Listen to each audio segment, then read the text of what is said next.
توڑے منہ طوفانوں کا، ہم توڑے مان چٹانوں کا، ہم موڑے منہ طوفانوں کا، ہم باندھے پل دریاؤں پر، ہم آب روا صحراؤں پر، دیوار بھی ہم، رفتار بھی ہم، معمار بھی ہم، تلوار بھی ہم علم و ہنر، ہم تیر و کماں، ہم حرکت و برکت عسکریاں، ہم حرکت و برکت عسکریاں۔ روح رواں نصب العین ہے کور آف انجینئرز کا۔ کور آف انجینئرز پاکستانی فوج کے دوسرے دستوں کو رواں دواں رکھنے کا اہم فریضہ انجام دیتی ہے۔ کور آف انجینئرز کو عرف عام میں سیپرز کہا جاتا ہے۔ کسی بھی فوج کی لڑنے کی استعداد مؤثر اور مربوط بنانے میں سیپرز اہم کردار ادا کرتے ہیں۔ پاکستان بننے پر انجینئرز کے چند دستے پاک فوج کو منتقل ہوئے، جنہوں نے رائل پاکستان انجینئرز کے نام سے اپنے فرائض انجام دینے شروع کیے۔ بعد میں رائل پاکستان انجینئرز کا نام تبدیل کر کے کور آف انجینئرز رکھ دیا گیا، اور اس کا نصب العین بھی لاطینی لفظ یوبیک سے تبدیل کر کے روح رواں کر دیا گیا۔ دوران جنگ انجینئرز کی 4 اہم ذمہ داریاں ہوتی ہیں۔ اول، فوج کی حرکت پذیری بڑھانا۔ دوم، دشمن کی حرکت پذیری میں مزاحمت پیدا کرنا۔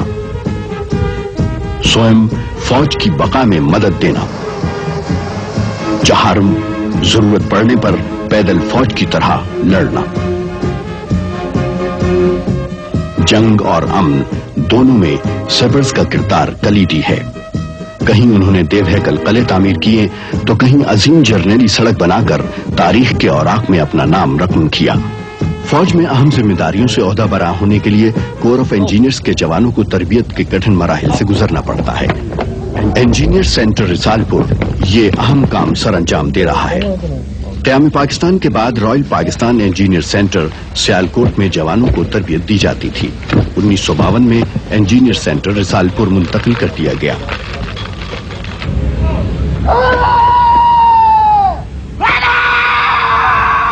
سینٹر میں جوانوں کو جنگی تربیت کے ساتھ ساتھ حربی انجینئرنگ کے جملہ اسرار رموز سے آگاہ کیا جاتا ہے۔ نمبر 6 جس کو ہم پریشر کے ذریعے ریلیز کرتے ہیں، اس کی مدد سے ابھی ایک بار تار کو ٹھیک ٹائٹ کر کے لگانا ہے۔ اہم ذمہ داریوں کی نوعیت کے مطابق کور آف انجینئرز کے ہر جوان کو تربیت کے کٹھن مراحل سے گزرنا پڑتا ہے تاکہ عملی زندگی میں ہر جوان اپنی پیشہ ورانہ صلاحیتوں کو اجاگر کر سکے۔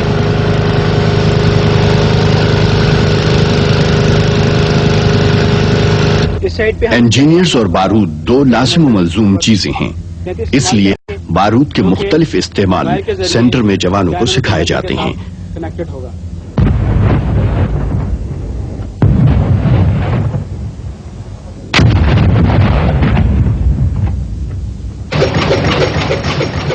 انجینئرز کے لیے ایک اچھا سپاہی ہونے کے ساتھ ساتھ ایک اچھا ہنرمند ہونا بھی لازمی ہے۔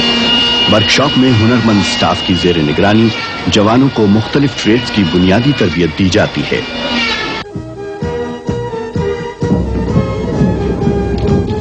کور آف انجینئرز کے افسران کو انجینئرنگ کی خصوصی تربیت ملٹری کالج آف انجینئرنگ رسال پور میں دی جاتی ہے۔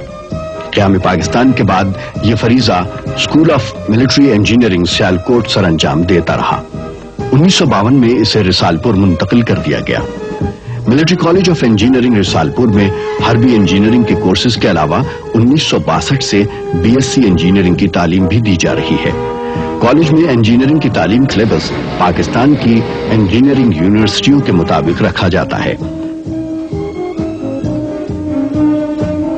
کالج لیبارٹریاں سول انجینئرنگ کی تعلیم کے لیے تمام ضروری ساز و سامان سے لیس ہیں۔ 1988 میں ملٹری کالج آف انجینئرنگ میں MSc انجینئرنگ کا آغاز کیا گیا۔ حربی انجینئرنگ میں خود کفالت اور ایجاد و اختراع کے لیے کالج کا تحقیق کا شعبہ مختلف منصوبوں پر کام جاری رکھتا ہے۔ زمانہ جنگ میں دشمن میں حرکت پذیری کو روکنے کے لیے بارودی سرنگیں ایک اہم ہتھیار ہیں۔ تحقیق کا شعبہ مشینی ذرائع سے بارودی سرنگیں بچھانے کے کئی منصوبوں میں مصروف عمل ہے۔ بارودی سرنگ بارود سے بھری ہوئی ایک ڈبیا ہوتی ہے جو دشمن کی پیش قدمی روکنے کے لیے زمین میں دبائی جاتی ہے۔ انجینئرز دشمن کے متوقع راستے میں آدم کش اور ٹینک شکن بارودی سرنگیں زمین میں دبا دیتے ہیں۔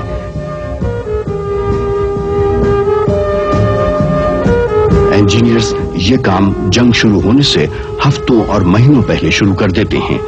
بارودی سرنگیں بچھانا نہایت وقت طلب اور صبر آزما کام ہے۔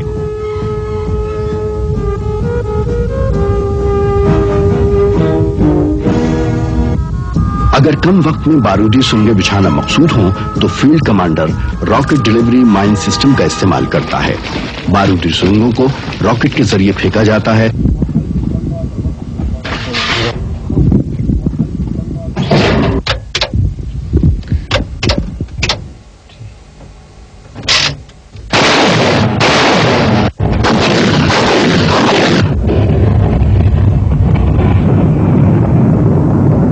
اس نظام کے ذریعے منٹوں میں بارودی سرنگیں مطلوبہ مقام پر جا کر زمین میں پیوست ہو جاتی ہیں۔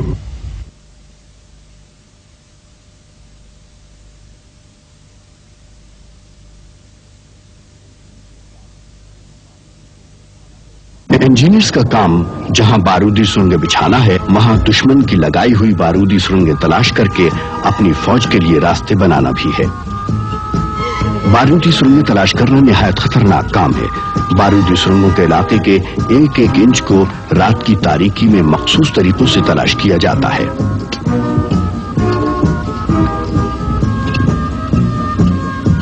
سیپرز اپنی جان کی پرواہ کیے بغیر کم سے کم وقت میں یہ فریضہ سر انجام دے کر وطن عزیز کے ساتھی سرفروشوں کے لیے راستے بناتے ہیں۔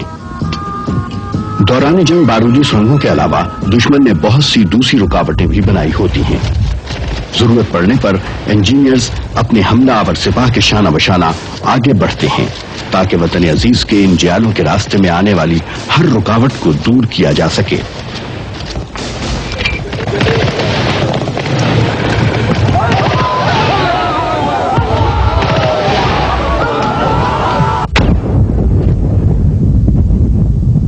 انجینئر خاردار تار اور دوسری رکاوٹوں کو بارود سے اڑا کر انفینٹری کے لیے راستہ بناتے ہیں۔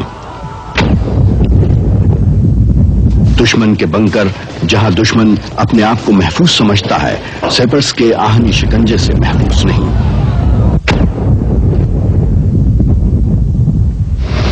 دوران جنگ ضرورت پڑنے پر جذبہ ایمانی سے سرشار انجینئرز کے جوان اور افسر اپنے مخصوص کاموں کے علاوہ دشمن کے ساتھ براہ راست پنجہ آزمائی بھی کرتے ہیں۔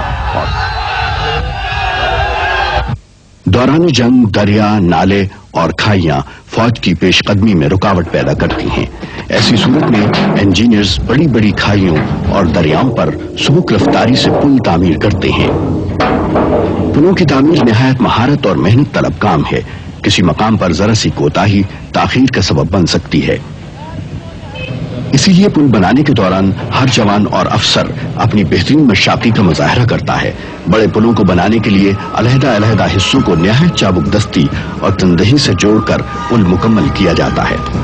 بسا اوقات حالات کے پیش نظر پل کے کچھ حصوں کو فیری کے طور پر استعمال کیا جاتا ہے تاکہ اہم جنگی ساز و سامان کو دریا عبور کرایا جا سکے۔ دوران جنگ قلیل وقت میں پلوں کی تعمیر نہایت ضروری ہے۔ کوئی بھی سیکٹر کمانڈر پلوں کی غیر موجودگی میں اپنے منصوبے کو عملی جامہ نہیں پہنا سکتا اور فوج